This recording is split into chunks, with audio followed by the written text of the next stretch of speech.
बिस्मिल्लाहिर्रहमानिर्रहीम, अस्सलाम वालेकुम नाज़रीन, मैं हूं कंपल्सरी प्रोग्राम देख रहे हैं आप डिबेट एट 8। नाज़रीन, तहरीक तहफ़्फ़ुज़ आइन ने ऑल पार्टीज़ कॉन्फ्रेंस बुलाई, उसका एजेंडा जारी कर दिया। तहरीक तहफ़्फ़ुज़ आइन चाहती है कि मुल्क में सियासी जमातों के दरमियान एक ग्रैंड डायलॉग हो, मसाइल का हल किया जाए, जमहूरियत की वापसी हो असली हालत में। साथ वो हाइब्रिड निज़ाम से छुटकारा चाहते हैं और कहते हैं कि हाइब्रिड निज़ाम जो है वो अपोजिशन को मुकम्मल ख़त्म करने पर लगा हुआ है। और साथ उनकी जानिब से ये भी कहा गया कि मिसिंग पर्सनस के मामले को एड्रेस किया जाए, 26वीं आईनी तरमीम ख़त्म की जाए और जो मुल्क में इस टाइम गुर्बत बढ़ रही है इसका खात्मा किया जाए। लेकिन इस तमाम चीज़ों में सबसे अहम बात यह है कि उन्होंने ग्रैंड डायलॉग की तरफ जोर दिया है, जबकि इसी तहरीक की सबसे बड़ी पार्टी पीटीआई उसके ये लीडर कह चुके हैं कि हम एक तहरीक चलाएंगे, 5 अगस्त को ये तहरीक अपने अरूज पे होगी।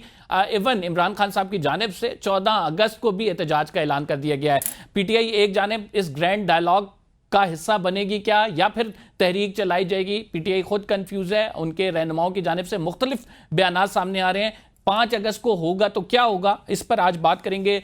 दूसरी इंपॉर्टेंट खबर यह है कि कासिम और सुलेमान, इमरान खान साहब के जो बेटे हैं, उन्होंने बाकायदा पाकिस्तान आने के लिए राब्ता कर लिया है और उस राब्ते के बाद वजारत दाखिला के हुकाम की जानिब से यह कहा जा रहा है ऐसी कोई एप्लीकेशन नहीं आई, जबकि कासिम और सुलेमान कह रहे हैं कि हमने जो है एप्लीकेशन दे दी है वीज़े के लिए, वजारत दाखिला ने ही उनको वीज़े जारी करने हैं। इस हवाले से भी जानने की कोशिश करेंगे।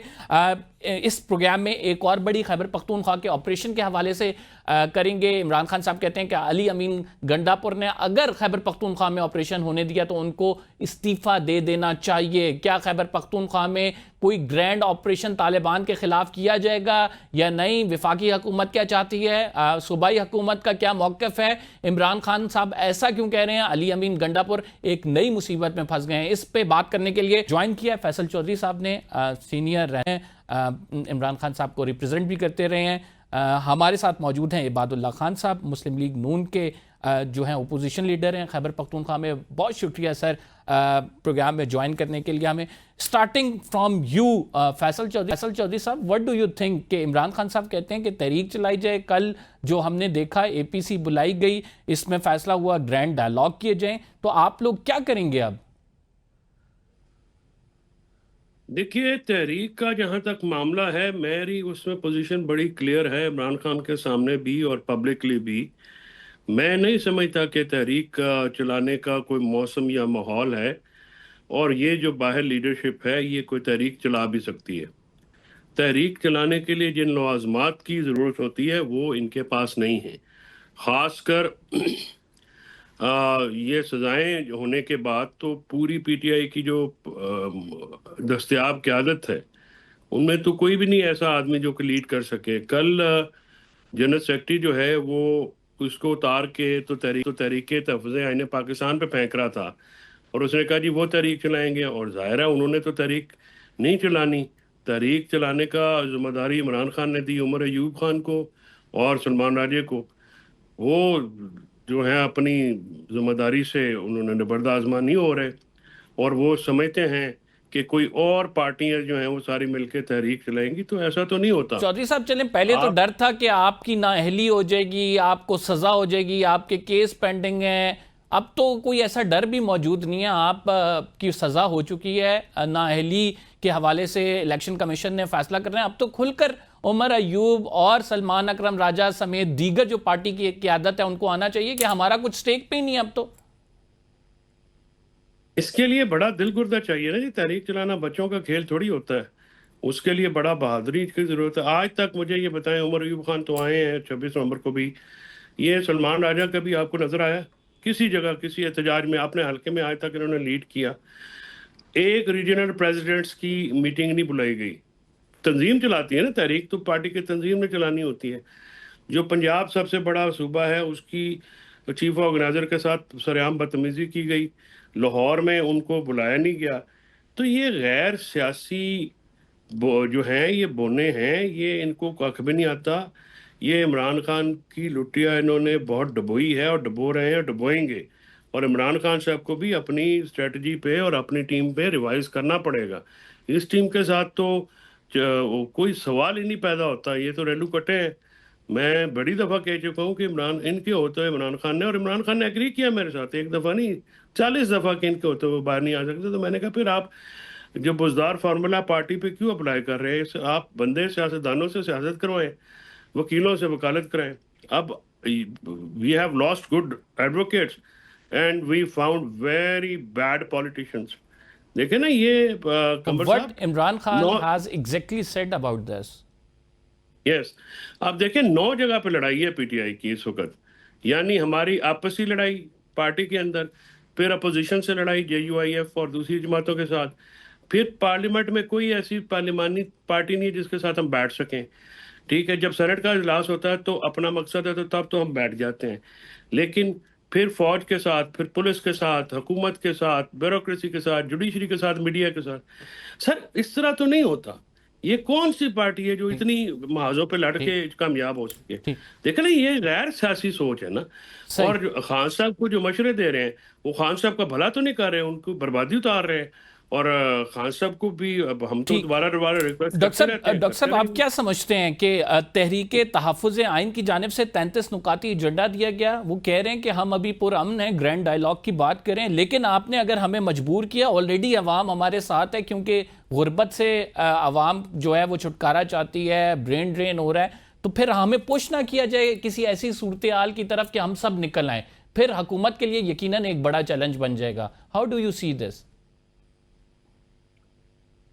शुक्रिया जी। ये सबसे पहले तो आपने जो फैसल साहब से जो बात पूछे तो मैं इसको सेकंड कर रहा हूँ कि उसकी सिचुएशन तो वही है। अभी जो बाकी आपने बात की, जाहिर बात है अच्छी पेशरफ्त है, ग्रैंड डायलॉग होने चाहिए इस मुल्क के मुख्तलिफ, उस पर डायलॉग होने चाहिए। अगर मैं पुख्तनख्वा के हवाले से बात करूँ तो अभी 90% पुख्तनख्वा में गवर्नमेंट के रेट नहीं है। वह लोग एहतजाज कर रहे हैं, वह लोग ये भी कह रहे हैं कि हमें न रोड चाहिए, न स्कूल चाहिए, न अस्पताल चाहिए, लेकिन अमन चाहिए। तो वो ये ग्रैंड डायलॉग में ये भी शामिल होना चाहिए कि वह जो लोगों का इशू है, और वो ये जो इशू अभी जो दोबारा क्रिएट हुआ है वो किसने क्रिएट किया, वह की गवर्नमेंट फैसिलिटेटर है दहशतगर्दों की, तो ये भी ड्रैग होना चाहिए। तो डायलॉग से ही मुल्क आगे बढ़ते हैं, पॉलिटिशियन का काम ही डायलॉग है। तो ग्रैंड डायलॉग अगर सीरियस नोट पे हो तो वेल एंड गुड, लेकिन जो मेजर स्टेक होल्डर है, आप वाली बात पीटीआई है, तो पीटीआई की जो लीडरशिप है इधर, उनकी सुबह एक बात, शाम को दूसरी बात, दूसरे दिन तीसरी बात। आप गंडापुर साहब को देख रहे हो, परसों उसने एक दिन में जो 2 स्टेटमेंट दिए, सुबह उसने कहा किसी का बाप ऑपरेशन नहीं कर सकता, और कुछ और जो इंडियन मीडिया पर चला, आपने खुद देखा होगा सारा कुछ जो फेटअप पे वो लोग लेकर जा रहे हैं। फिर मगरिब को जब सॉफ्टवेयर अपडेट हो जाता है तो फिर उसका यूटर्न ले लिया, कोई और डायलॉग मारा। तो मतलब इस तरह लोग हैं बाहर, जो लोग सीरियस ही नहीं है। और एक फैसल साहब वाली बात, जो पीटीआई है वो टेक ओवर किया वकीलों ने, पॉलिटिशियन साइड पर है, तो वकील भी बदकिस्मती से इतने नालायक निकले। जिस तरह इनके जो सीटें गई, जो रिजर्व सीट्स थी, जिस तरह उन लोगों ने प्ले किया, जो ये लोग कर रहे हैं, तो मेरा तो ख्याल है जो बाहर लोग है ये खुद नहीं चाहते कि खान बाहर आ जाए और इनका सिस्टम ठीक हो, क्योंकि अब सारे लीडर बने हैं। ये मैंने तो इसमें एक्सपोज किया, सेनेट इलेक्शन में आपने देखा होगा, हर बंदे के पास अपना लिस्ट है, हर बंदा कह रहा है ये खान साहब का लिस्ट है, ये खान साहब के नाम है। हर बंदे का अलग अलग लिस्ट था, अलग अलग चीजें थी। तो मैं अब भी कह रहा हूँ कि खुदारा जो विजनरी लीडर है आपका, तो एक ही दिन में कितने लोगों को जेल डॉक्टर के साहब, अंदर भेजा, आपने और अली भी अमीन सबको गंडापुर अंदर साहब भेजा। की बात की कि ऑपरेशन के हवाले से इमरान खान साहब की उन्हें हदायत आई हैं, और साथ में हम ये भी देख रहे हैं कि जाहिर बात है कि आपने भी देख के चलना है वहाँ पे अपोजिशन क्या कहती है, विफाक में हुकूमत क्या करती है। तो आपका ख्याल है कि खैबर पख्तूनख्वा में इस टाइम एक बड़े ऑपरेशन की ज़रूरत है, और वो बड़ा ऑपरेशन सवात की तर्ज पे किया जाए, दहशतगर्दों का खात्मा किया जाए? नहीं, मैंने इस तरह ये ऑन सीरियस नोट में कह रहा हूँ। ये खैबर पख्तूनख्वा में मैं 1.5 साल से हो इस असेंबली में, और 1.5 साल में अगर आप ट्रैक रिकॉर्ड उठा ले जो हमने डिबेट की है असेंबली में, तो कभी अबडक्शन ऑफ सीएम, कभी डी चौक में लाइट किसने बंद किए, कभी शिलिंग किसने की, कभी कैदी नंबर 804, कभी भी रियल इश्यूज पर हमने बात ही नहीं की। बदकिस्मती यही थी कि मेरे पास नंबर ही नहीं था रिक्विजिशन का। जब मेरे पास नंबर आया तो कल फर्स्ट टाइम मैंने फ्लोट किया लाइन ऑर्डर पर डिबेट।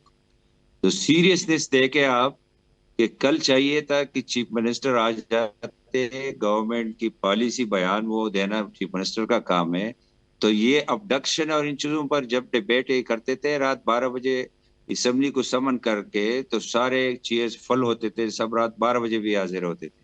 कल इसके 4 बंदे आए असेंबली में, गवर्नमेंट की ये सीरियसनेस से। मैंने यही कहा कि आप आ जाए, आप बयान दे दे, आप पॉलिसी बयान दे दे। इस इशू पर हम पॉलिटिक्स नहीं करना चाहते, हम आपके साथ खड़े होने के लिए तैयार है। तो वो आया ही नहीं, वो इसको इशू इस समझता इशू ही पे नहीं आपकी क्या है। पोजीशन है, आप क्या कहते हालांकि हैं? ये पूरे पुख्तनख्वा के जो मैंने ये कहा, ये डिबेट इसलिए मैंने रखी कि जॉइन होकर पॉलिटिकल एफिलिएशन से बालातर होकर कोई स्ट्रेटजी हम बनाए। तो ये सुबह डायलॉग मारता है कि किसी का बाप नहीं करेगा, शाम को कुछ और डायलॉग मारता है। तो मैंने ये कहा ऑन द फ्लोर आप बताए कि आपकी पॉलिसी क्या है। ये जो है law and order prime responsibility है प्रोविंशियल गवर्नमेंट की। बदकिस्मती ये है, ये प्रोविंशियल गवर्नमेंट फैसिलिटेटर है। और क्यों मैं कह रहा हूँ फैसिलिटेटर है, दिस इज ऑन रिकॉर्ड कि ये सीम ने एपेक्स कमेटी में कहा है कि मैं खुद भत्ता दे रहा हूँ। किसको भत्ता दे रहे हैं? जो हमारे बच्चों के सर काट रहे हैं, जो चौको चौराहों में धमाके कर रहे हैं, जो बम ब्लास्ट कर रहे हैं। और ये भी रिकॉर्ड का हिस्सा था कि ये आफ्टर एपीएस अटैक जो नेशनल एक्शन प्लान बना, जो सारे लोग उसमें आ गए, दिन के प्राइम मिनिस्टर मियां नवाज शरीफ साहब ने रखी मीटिंग, और उस वक्त जो कंटेनर पर बाहर उसको गालियां निकाल रहा था उसको भी बुलाया, अभी जो जेल में है, कि आप भी इनपुट दे दे। ये चीज खत्म हुई। फिर दोबारा लाने वाले कौन थे? लाने वाले ये लोग थे। गॉट इट, आपका ये पॉइंट आ गया कि एक सिग्नेटरी है ग्रैंड उसमें, ऑपरेशन होना ये चाहिए जनरल और इस था ग्रैंड उसका। ऑपरेशन में एक स्ट्रेटजी के तहत होना चाहिए और ये जो टेररिस्ट है इनको वाइप आउट किया जाना चाहिए सूबे से। फैसल साहब, नहीं नहीं नहीं नहीं, मैं ये नहीं कह जी रहा। जी, मैं जो कह रहा हूँ, मैं ये कह रहा हूँ नहीं, मैं ये कह रहा हूँ कि ये पॉलिटिकल पार्टीज को एक पेज पर आना चाहिए। ये लोगों की जो मैं ये चाहता हूँ, एक चीज में बिल्कुल क्लियर कर दो कि इंसर्जेंसी जब तक लोकल सपोर्ट न हो, इंसर्जेंसी को टैकल करना बहुत मुश्किल काम है। अभी पॉलिटिकल पार्टीज को क्रॉस द बॉर्डर लीड लेना चाहिए, लोगों को एतमाद में लेना चाहिए, लोगों को कन्विंस करना चाहिए। तो इसका और जो मतलब है कि पॉलिटिकल खान साहब लोगों का सही कह काम रहे हैं है, कि वो क्योंकि कह रहे हैं कि आप ये नीचे ऑपरेशन ना करें क्योंकि वहां पे लोकल सपोर्ट ही मौजूद नहीं है। नहीं नहीं नहीं, खान साहब का सीम तो कह रहा है एक दिन के करो, दूसरे दिन कह रहा है कि ना करो। मैं ये कह रहा हूँ कि पॉलिटिकल सपोर्ट में भी इनिशिएटिव लेना गवर्नमेंट का काम है। तो गवर्नमेंट तो कल तो मीटिंग के लिए वो आए नहीं, असेंबली फ्लोर पर तशरीफ नहीं लाए, उसने बयान नहीं, तो क्या है, कोई बयान स्टेटमेंट नहीं दी। अभी 7 को फिर हमारी सेशन है। तो मैं चाहता हूँ कि इस इशू पर हम पॉलिटिकल एफिलिएशन से बालातर होकर एक हो जाए, और लोगों का ट्रस्ट बिल्डअप करना ये भी पॉलिटिकल पार्टीज, पॉलिटिकल लोगों का काम है। तो पॉलिटिकल लोग इस पर एक होकर आगे जाए, बात करे। ये अगर पास्ट में कोई गलत काम हुआ है, तो आज मेरा नहीं ख्याल कि ये होने वाला है। आज ट्रस्ट बिल्डअप करना पॉलिटिकल लोगों का काम है, लेकिन इसमें मेन रोल गवर्नमेंट की होनी चाहिए और सीरियसनेस होनी ठीक चाहिए। ठीक, तो मैं ये कह रहा हूँ कि कल इसके 92 मेंबर्स में से सिर्फ 4 मेंबर हाजिर थे। गॉट इट नाज़रीन, प्रोग्राम में हमने एक छोटा सा ब्रेक लेना है, गुफ्तगू का सिलसिला जारी रहेगा, आप कहीं मत जाइएगा।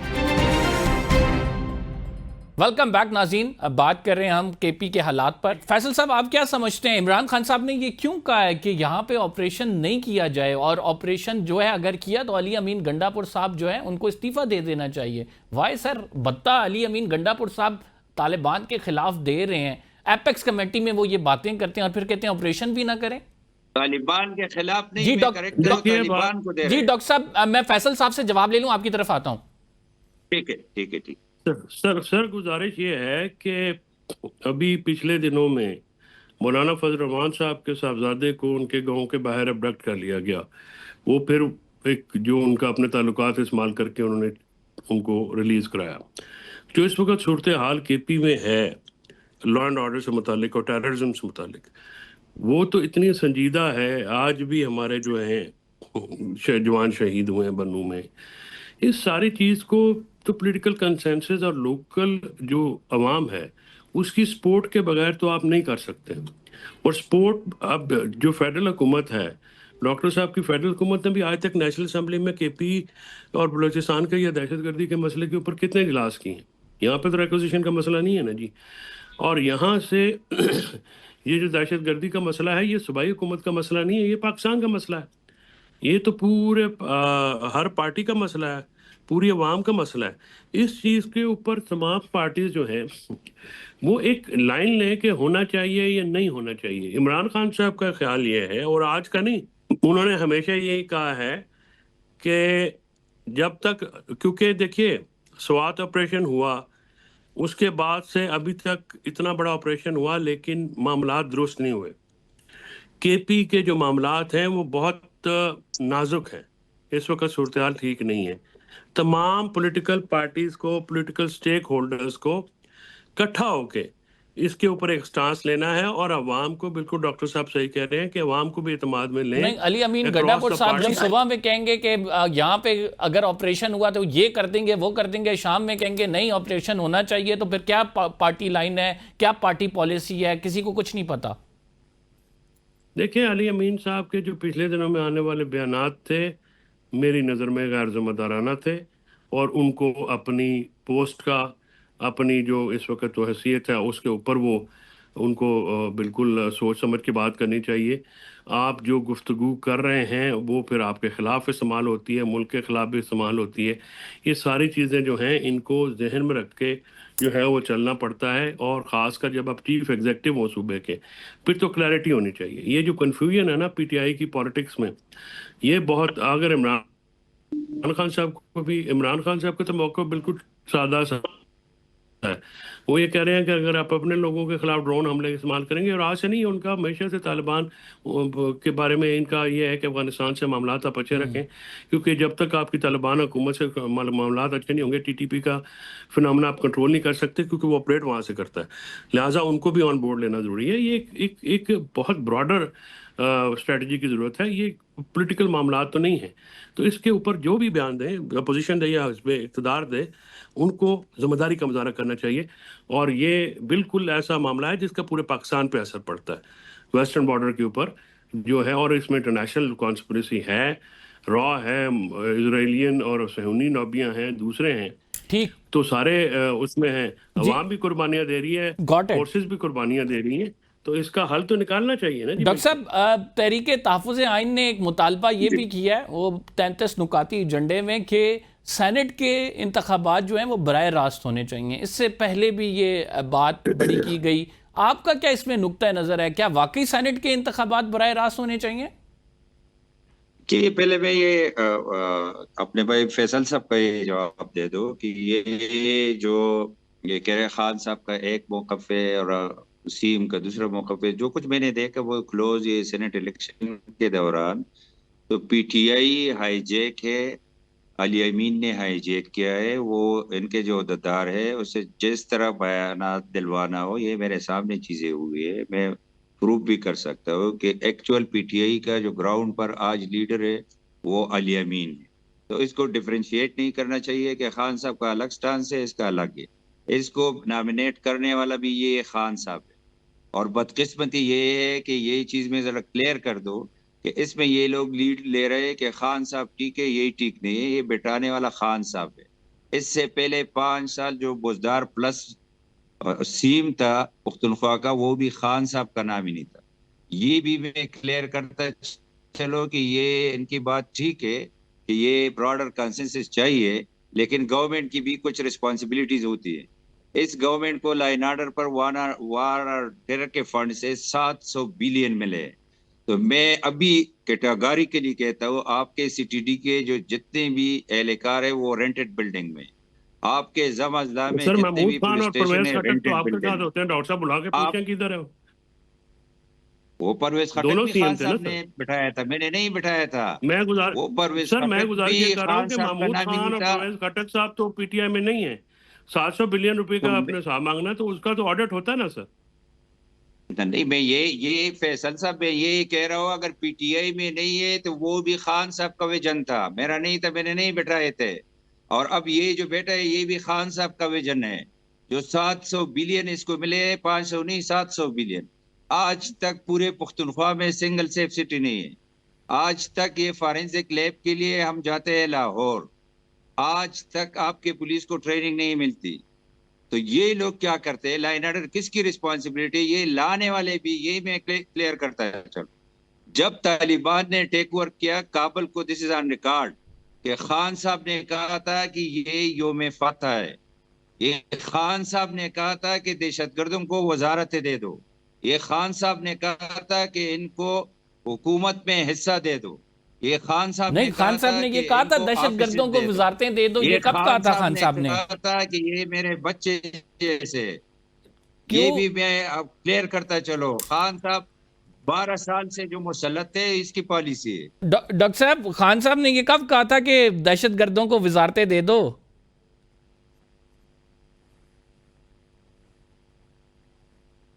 बिल्कुल, खान साहब ने this is on record, this is on record. उसने कहा वजारतें भी दे दो, ऑफिस भी दे दो, और उसने योम फतह भी कहा था, दिस इज ऑन रिकॉर्ड।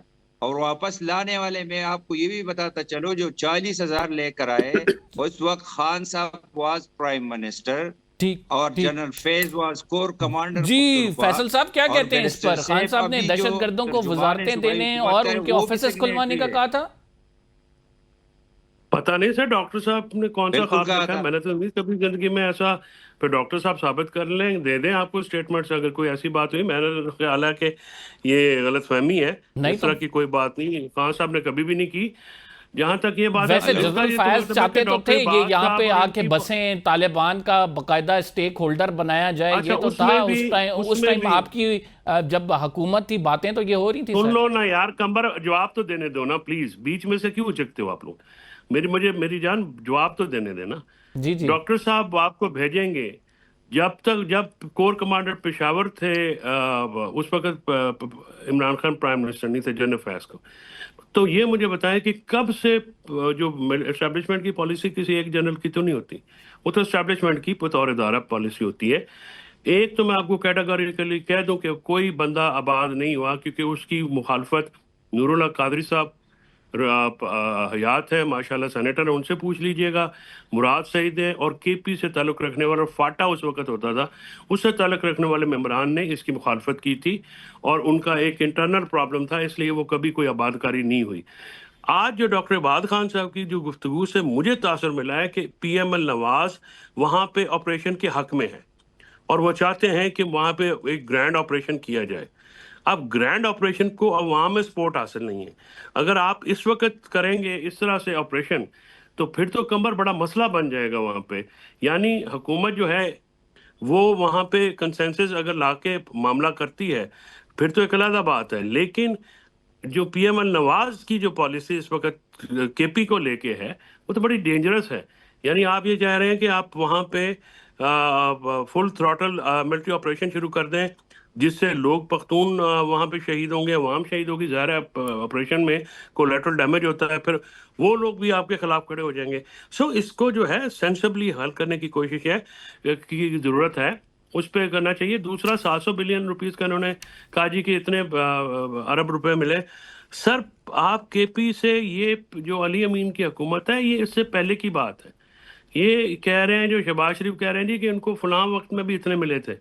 तो वो पैसे जो है वो ऑडिट होता है, वो पैसे हुकूमत के ऐसे थोड़ी जाते हैं, तो उस पर कर लें, जाके ऑडिट करा लें। तो ये पॉलिसी जो है ये इनको भी अपनी वाज़ेह करनी पड़ेगी। डॉक्टर साहब, आपसे एक इम्पोर्टेंट सवाल ये है कि आप क्या समझते हैं कि जो इमरान खान साहब के बच्चों के आने की बात हो रही है कि वो पाकिस्तान आएंगे, कोई तहरीक लीड करेंगे, वो कह रहे हैं कि हमने दरख्वास्त दी हुई है वजारत दाखिला को, लेकिन जो है उस दरख्वास्त पर कोई अमल नहीं हो रहा। दूसरी जानिब हमारे वजीर दाखिला कहते हैं कि कोई ऐसी दरख्वास्त नहीं आई है, कोई ऐसा कुछ होने नहीं जा रहा। तो क्यों मुस्लिम लीग नून की हुकूमत को डर है कि इमरान खान साहब के बच्चे आ गए तो बड़ी हुकूमत खतरे में पड़ जाएगी? आने दें उन्हें। ये बिल्कुल इंटरेस्टिंग क्वेश्चन है आपका। ये पहले ये फैसल भाई जाते हुए उसने जो कुछ कहा, तो मैंने जो कुछ कहा है ये रिकॉर्ड का हिस्सा है। ये रिकॉर्ड का हिस्सा है। अभी जो तर्जुमान है बैरिस्टर साहब, उस मुआहिदे में सिग्नेटरी था। This is on record. मतलब मैं कोई गलत बात नहीं कर रहा, ये तो बहुत सेंसिटिव चीज है, तो इसमें गलत बयानी नहीं करनी चाहिए। दूसरी बात ये है कि कौन से खान साहब मुआहदे के में बेटे, सिग्नेटरी तो था इबादुल्लाह खान साहब? साहब के जो बेटे हैं वो कभी भी इधर नहीं आएंगे, कोई डॉक्टर साहब, दरखास्त मैं नहीं दी। पहले आपसे ये जानना चाहूंगा गए, कि कौन से मुआहदे में बैरिस्टर साहब सिग्नेटरी थे? ये वापस लाने में, अफगानिस्तान से टीटीपी और उनको वापस लाने में। एक और भी, this is also on record, मैं आपके साथ शेयर भी कर सकता हूँ कि जब नॉमिनेट हुआ अली अमीन फॉर द सीमशिप, तो सबसे पहले ऑन रिटन फॉर्म, वैसे हवा की बात मैं नहीं कह रहा, रिटन फॉर्म ने टीटीपी तर्जुमान ने मुबारकबाद भेजी कि हमारा बंदा चीफ मिनिस्टर बन गया। ये भी रिकॉर्ड का हिस्सा है। अभी बात मैं करता हूँ खान साहब के ये बड़ी बेटे जो आप कह रहे हैं। इंपॉर्टेंट बात करें आपके। बैरिस्टर साहब जो हैं, वो मुआहदा जो हुआ था कि तालिबान को ला के वापस बसाना है, उसमें बैरिस्टर साहब के सिग्नेचर मौजूद थे। Yes, this is huge. Yes, मैं स्टैंड, मैंने तो कल असेंबली में भी ये कहा है, इससे पहले रिपीटेडली मैं कहता चला रहा हूँ, सिंगल डिनाइल वो दे दे, किसके कहने पर गए थे। ठीक जो ठीक, कप ऑफ टी आप आपको कंटिन्यू कर याद सकते हैं होगा, जब आंसर, एक वो ओवर हुआ कासिम। काबल, कप ऑफ टी आपको याद होगा। जी जी। हाँ, वो जो खान साहब के जो बेटे हैं, तो एक तो मैं हैरान हूँ पीटीआई के वर्कर को भी, जो कहते थे, अभी भी पोस्टर लगाते हैं खान साहब के गाड़ियों पर और उस पर लिखा होता है एब्सोल्युटली नॉट। पहले उधर गए, यूएस गए, जो एब्सोल्युटली नॉट खान का करते थे, वहां से इनको मिला एब्सोल्युटली नॉट।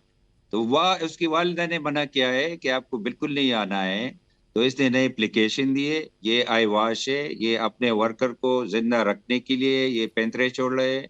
ये कुछ नहीं चाहते, ये लोग इनके नहीं चाहते कि खान साहब बाहर आ जाए। और खान साहब ने जो किया, अभी जो डिसीजन आ रहे हैं, तो ये किसी को भी नहीं निकाल सकते। ठीक, बहुत बहुत शुक्रिया डॉक्टर साहब, आप मौजूद थे, अपनी राय का इजहार कर रहे थे। फैसल चौधरी साहब हमारे साथ मौजूद थे। नाज़रीन, प्रोग्राम में एक छोटा सा ब्रेक ले रहे हैं। We will be right back after this short break. आप कहीं मत जाइएगा। वेलकम बैक नाज़रीन। ईरानी सदर अपने पहले दौरे पर पाकिस्तान पहुंच चुके हैं और पाकिस्तान में उनकी जो मुलाकातें हैं वो हाई लेवल डेलीगेशन से होंगी। इक्तसादी और सिक्योरिटी मामलात पर तबादला ख्याल होगा। किस कदर अहम दौरा है ऐसे जंक्चर पे, जब हम देख रहे हैं कि पाकिस्तान के अमरीका के साथ भी बड़े बेहतरीन ताल्लुकात हैं। अब ईरानी सदर का पाकिस्तान में दौरा, इसको कैसे देखते हैं? हमें ज्वाइन किया शमशाद अहमद खान साहब ने, ईरान में पाकिस्तान के एम्बेसडर भी रहे हैं, फॉर्मर सेक्रेटरी भी हैं फॉरेन ऑफिस के। बहुत शुक्रिया हमें सर प्रोग्राम में ज्वाइन करने के लिए। At this point of time कितना इंपॉर्टेंट है ये ईरानी सदर का दौरा, जब हम एक जंग से भी निकले और अमेरिका से खसूसन पाकिस्तान के जो ताल्लुकात हैं वो बड़े बेहतरीन सतह पे हैं? जी बिल्कुल, आप दुरुस्त फरमा रहे हैं, लेकिन इसका डिपेंड करेगा कि हम किस हद तक ईरान के साथ अपने ताल्लुकात को कंक्रेटाइज कर सकते हैं। क्योंकि पूरी तारीख है 78 साल की, ये पोटेंशियल हमेशा से वहाँ है ईरान और पाकिस्तान का।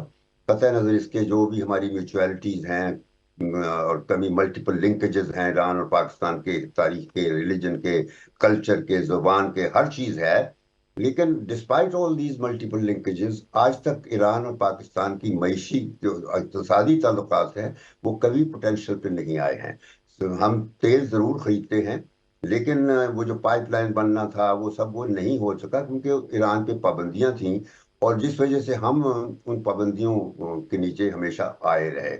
एक स्टेज पे मुझे याद है कि ईरान ने अपना पाइपलाइन भी पाकिस्तान के बॉर्डर तक ले आया था जरदारी साहब के वक्त, लेकिन जब वो अमेरिका ने सैंक्शंस अपने लगाए तो उस पर फिर हम छोड़ दिया था। तो अभी भी कोई ऐसा नहीं है। आप जो दूसरा कह रहे हैं कि अमेरिका के साथ हमारे मिसाली ताल्लुकात हैं, वो कभी मिसाली नहीं हुए। ये मैं बता दूं कि अमेरिका के साथ ताल्लुकात भी जो हैं वो बहुत ही एनिग्मेटिक रिलेशनशिप है। और आप बिलखसूस आजकल जो कुछ ट्रंप है, वो Trump is not a trustworthy हुक्मरान। मैं बता दूं, जो कुछ वो कर रहा है वो एक खास जाविये से करता है, और इस वक्त उसका इत्तेहादी इसराइल है, उसकी मदद के लिए जो कुछ करेगा वो ईरान के हवाले से या पाकिस्तान के हवाले से या अरबों के हवाले से, हर चीज उसकी ये होगी कि किस तरह वो इसराइल को प्रोटेक्ट करे। और उस जितना भी प्रेशर है इसराइल की रिकग्निशन वगैरह का, वो इसराइल की हक में इस्तेमाल करना चाहेगा। आप अब जो समझते हैं कि पाकिस्तान अगर ईरान के साथ मजीद ताल्लुकात बढ़ाता है, इक्तसादी ताल्लुकात के हवाले से तजारती हुजूम जो है 10 अरब डॉलर तक ले जाने का कहा जा रहा है, और फिर साथ सिक्योरिटी के मामलात में भी फिर China one belt one road initiative में चाहता है कि वो ईरान चाहता है कि वो पाकिस्तान और चाइना के साथ शामिल हो जाए। डू यू थिंक कि अमेरिका की जानिब से कोई इस हवाले से पेशरफ्त या इस पर्टिकुलर डेवलपमेंट को बगौर देखा नहीं जाएगा? क्योंकि अभी जो हम देख रहे हैं ताल्लुकात मामलात, ऑयल एक्सप्लोरेशन का भी अमेरिका की जानिब से कहा जा रहा है कि वो पाकिस्तान आके ऑयल एक्सप्लोर करना चाहते हैं, वो कंपनियों को ढूंढ रहे हैं। खुद डोनाल्ड ट्रंप का ट्वीट आया, फिर टैरिफ भी हमें 19% पर उन्होंने किया, जबकि इंडिया पे 25% उन्होंने किया। तो इस पे आप क्या कहेंगे सर? देखिए, मैं चूंकि बात आपने ईरान के प्रेसिडेंट के हवाले से की है, तो मैं सिर्फ ये कहना चाहूँगा कि ईरान के साथ ताल्लुकात में पोटेंशियल बिल्कुल है, और इनफैक्ट हमारे एक जैसे मसाइल हैं। हमारे बलूचिस्तान में बिल्कुल कॉमन चैलेंजेस हैं, और जो बाहर की ताकतें हैं जो बलूचिस्तान प्रोविंस को इस्तेमाल करती हैं एक दूसरे के खिलाफ, तो ये मसाइल इकट्ठे मसाइल हैं। तो दोनों मुल्कों ने हमेशा एक जॉइंट कमीशन बनाए हुए हैं इन सब मसाइल से निपटने के लिए। लेकिन उसके बावजूद हमारा जो इक़्तिसादी पोटेंशियल है वो कभी भी नहीं हो सका, क्योंकि हमारे पास एक्सपोर्ट के लिए कोई चीज़ नहीं है कि ईरान को दे। हम तेल तो हमेशा खरीदते हैं, ईरान से खरीदेंगे, अरबों से खरीदते हैं, कतर से खरीदते हैं, वो करेंगे जितना भी। ये जो 10 बिलियन का टारगेट है, ये चीन के साथ भी इस तरह के टारगेट बने थे, कभी भी पूरे नहीं हुए।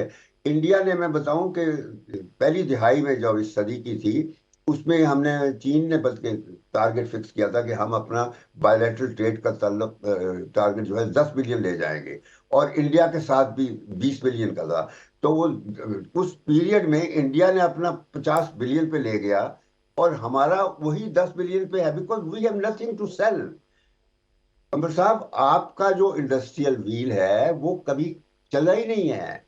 उसकी वजह ये नहीं कि ईरान रोक रहा है या अमेरिका रोक रहा है, उसकी आपकी अपनी जो हुक्मरानियत है, जो स्टैंडर्ड्स है गवर्नेंस के, उसके मुताबिक इंडस्ट्रियल व्हील आपका चल नहीं रहा। माहौल कोई नहीं, कोई पाकिस्तानी इन्वेस्टर नहीं आ रहा। बैरूनी में इन्वेस्टर तो फिर बात करेंगे, ये जो तेल वेल करने के लिए अमेरिकन कंपनियां आएंगी, ये सब गप्पे हैं। ट्रंप जैसा बंदा, अनट्रस्टवर्दी बंदा ही कोई नहीं है दुनिया में, मैं बता दूं। उसने अपने मुल्क का बेड़ा गर्क कर दिया है। जो ट्रंप है वो तो सारा rule of law based governance इदारों को तबाह कर दिया उसने वहां, और अपने सिर्फ जाती फायदे के। ये जो हमें ऑफर दी है, ये पाकिस्तान के फायदे के लिए कुछ नहीं कह रहा। ये आप नोट कर लीजिए आज मेरी बात। उसका प्रॉब्लम इस वक्त चाइना है, बस। उसने देख लिया कि चाइना ने और पाकिस्तान ने मिलके इतनी अपनी सिक्योरिटी वो मजबूत कर ली कि इंडिया को चंद घंटों में डिफीट दे दी। इससे वो बहुत परेशान हुआ है। तो ये जितने जेस्चर किए हैं वो इन बातों से मुतासर होके, खुश होके नहीं है सर, ये उसकी पॉलिसी है कि वो बिल्कुल आप दुरुस्त फरमा रहे हैं कि हम अमेरिका या डोनाल्ड आप- ट्रंप पे उस तरह से ट्रस्ट नहीं कर सकते। उसकी बहुत सारी वजूहात भी आप दे रहे हैं।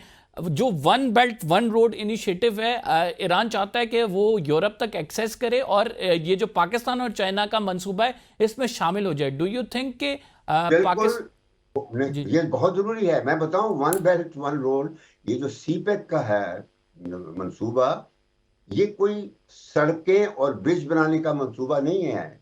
ये एक विजन है जो प्रेसिडेंट शी जिनपिंग लेके आए थे, जो ओल्ड सिल्क रूट था उसका पार्ट था, और इसके मुताबिक कनेक्टिविटी है जो असल एम है उसका, और उसमें ईरान भी शामिल है, उसमें तो इंडिया भी शामिल होगा। हम तो चाइना भी तैयार होगा इंडिया को शामिल, लेकिन इंडिया ने तो अपनी पॉलिसियां ऐसी रखी हैं। जब से मोदी आया है तो प्रॉब्लम्स पड़े हैं, लेकिन जब मोदी चला जाएगा तो आप देखेंगे इस खत्ते में एक नई लहर दौड़ेगी, और वो इंडिया भी पाकिस्तान के साथ मिलेगा, चाइना इकट्ठा होगा, रशिया, तो ईरान, टर्की, ये सारा खिता इकट्ठा होके एक कॉम्बिनेशन, एक बड़ा मेजर फैक्टर ऑफ स्टेबिलिटी पैदा होगा इंशाल्लाह। लेकिन ये जो मौजूदा सिनारियो आप देख रहे हैं, जो ट्रंप का सिनारियो है, वो एक अफसाना से ज्यादा कुछ नहीं होगा। मैं ये कहना चाहूँ। Thank you very much doctor साहब, आप हमारे साथ मौजूद अपनी राय का इजहार कर रहे थे। नाज़रीन, प्रोग्राम का टाइम ख़त्म हो गया है, हमें इजाज़त दीजिए। अगले प्रोग्राम में आपसे मुलाकात होगी। अल्लाह ने के बाद।